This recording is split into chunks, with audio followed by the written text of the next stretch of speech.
Naughty Dog has shot themselves in the foot, and it's incredibly sad. But that's what you get when you make a sequel to a game that shouldn't have had a sequel. It says, don't worry, Joel will play a major part in The Last of Us Part 2. Now, that's not true. And I know you guys are going to sit there and say, well, how do you know, Michael? Well, bear with me, and I'll show you. This is untrue, folks. So if we look at the collector's edition of The Last of Us Part 2, you will notice that you see Ellie, Ellie, Ellie, Ellie, Ellie, Ellie, Ellie, Ellie, Ellie, Ellie, Ellie, Ellie, Ellie, Ellie, Ellie, Ellie. Not one showing of Joel. And yet, Naughty Dog, they want to come out and say that he's going to have a major role in The Last of Us Part 2. Folks, the only reason why they're saying this is they're trying to appeal to those who don't like Ellie being the forefront of this game. They'll say anything to sell you their product, and it shows. Incredibly sad.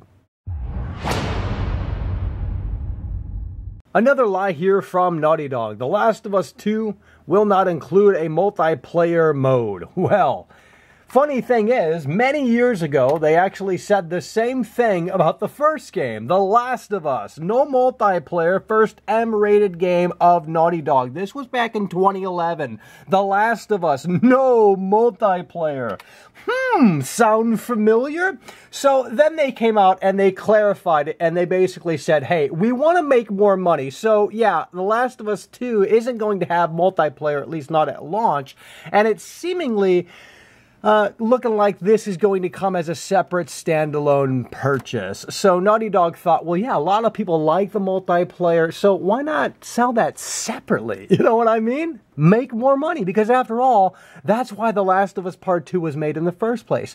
Money. It wasn't about continuing the story in a way that made sense. It was about the bends. Period. End of story. Another fail for Naughty Dog. But to make matters worse, folks, as you can see, it says The Last of Us 2 is targeting the base PS4 model, not the Pro. Are you serious? I mean, folks, we are talking about hardware. Hardware from 2013. Duh! Hardware from 2013, and they are targeting the base PS4 model, not even utilizing the capabilities of the Pro.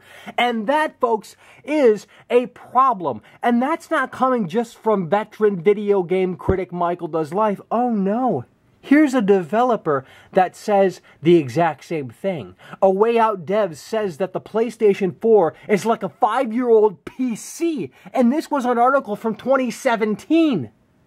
2017. Do you understand what this means? This means that they are going to have to cut corners. They are going to have to make compromises in The Last of Us Part 2 because, again, it is running on 2013 hardware. But I know you Sony fanboys are like, oh, my PlayStation.